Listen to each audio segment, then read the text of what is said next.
The delicate chime of champagne flutes echoed through the lavish ballroom, where dazzling crystal chandeliers cast a warm glow over the scene. I stood there, Camilla's hand gently resting on my arm, a practiced smile fixed on my face, as the hum of laughter and chatter enveloped us. Our wedding day was supposed to be the moment I felt like the luckiest man alive, but the smile never quite touched my eyes. I thought I was truly living until my new father-in-law, Gregory Vaughn, rose from his seat at the head table, his Rolex glinting under the radiant lights. His voice sliced through the murmurs of the crowd like a blade.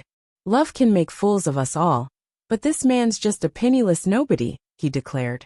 The room erupted in a cruel, booming laughter, the kind that slaps tables and shakes bellies, not the uneasy, stifled sort. For a fleeting moment, my heart pounded so fiercely I could barely hear anything else, and I wondered if I'd misheard, if perhaps I was trapped in a dream. But then I saw Camilla lean toward the microphone, a sly grin curling her lips, a spark in her eyes. "He's lucky I even said yes," she quipped, giggling as the crowd roared with applause. I stood frozen, every muscle locked, as if I were the punchline of a vicious comedy routine. I couldn't move, couldn't breathe. My face burned hotter than the midday sun, and I felt the weight of every gaze in the room. Even the waitstaff paused, pretending to rearrange trays while they watched me drown in my shame, savoring it like fine wine. My eyes darted, desperate for an escape, screaming inwardly for a way to rewind time, to undo the wedding plans, the proposal, the sleepless nights spent wondering if her family would ever see me as worthy. My skin prickled beneath the ill-fitting, overpriced suit I could barely afford. Then I heard it, the sharp, jarring scrape of a chair against the polished marble floor. I turned just in time to see my 14-year-old brother, Aiden, rise from the small table in the back where my family had sat quietly. His voice quivered as he spoke, his hands trembling as he clutched a folded piece of paper. "He wanted me to read this," Aiden said. "If anyone ever disrespected him." His voice broke, but he steadied himself, unfolding the letter. The laughter stopped abruptly, as if someone had smashed a mute button.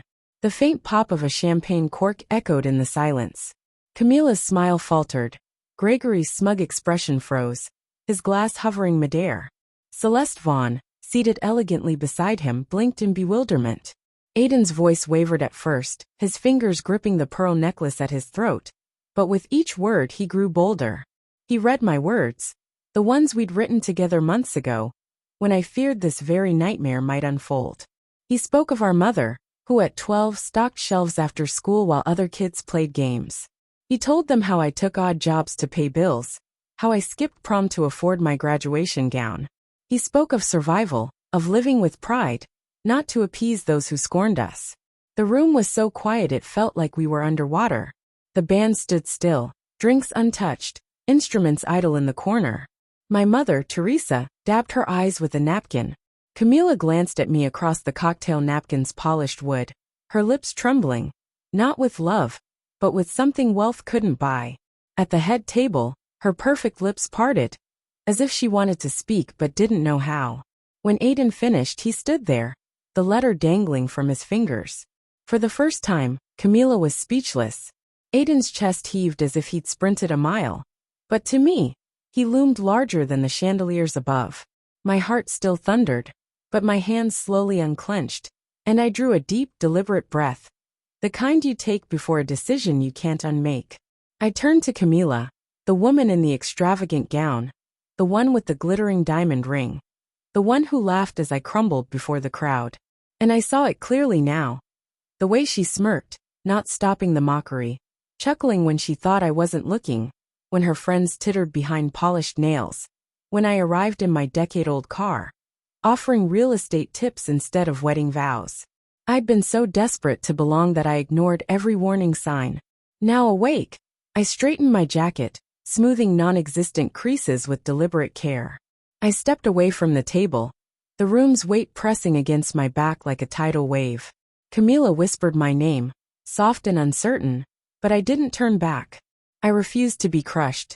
Instead, I walked toward Aiden and my mother, the only ones who never judged my worth by my wallet. That night wasn't ruined. It was reborn, not as a celebration of love, but as a monument to the falsehoods I'd endured. As I gripped Aiden's shoulder and met his defiant, tear-streaked eyes, I understood something. This was when I truly began to live. I chose myself, and no amount of biting remarks or champagne toasts could strip that away. I used to think survival was reserved for hurricanes, car wrecks, or grand tragedies, but for us, for Aiden, for Mom, it was a paycheck from a grocery store, a heater that rattled all night but never warmed the house. Life didn't offer second chances. It handed out bills, duties, and people to care for while you clung to the edge. Our father died in a construction accident before Aiden could even remember him. One faulty scaffold, one missing sign. And suddenly it was just us three. I was 9, old enough to know grief couldn't pay the rent, but too young to grasp its full weight. Mom did everything, double shifts at the diner, cleaning gigs on weekends. She made birthdays special with box cakes and dollar store streamers. By 11, I was stocking shelves after school. Mr. Delaney, the manager, probably slipped extra cash into my pay. But I didn't care. Pride didn't fill bellies. I learned to memorize prices faster than cashiers twice my age, to read Mom's face when she opened bills, to know if it'd be another month of peanut butter sandwiches. Aiden, with his tousled hair and wide eyes, deserved better. I worked so he could have birthday parties at the community center, play soccer even though the fees made Mom's hands tremble as she wrote the check. When I met Camila Vaughn in college, it felt like stepping into a fantasy.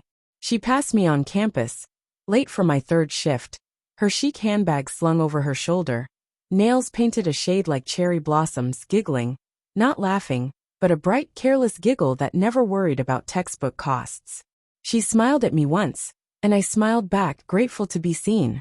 It began with coffee after class, late-night talks on the lawn.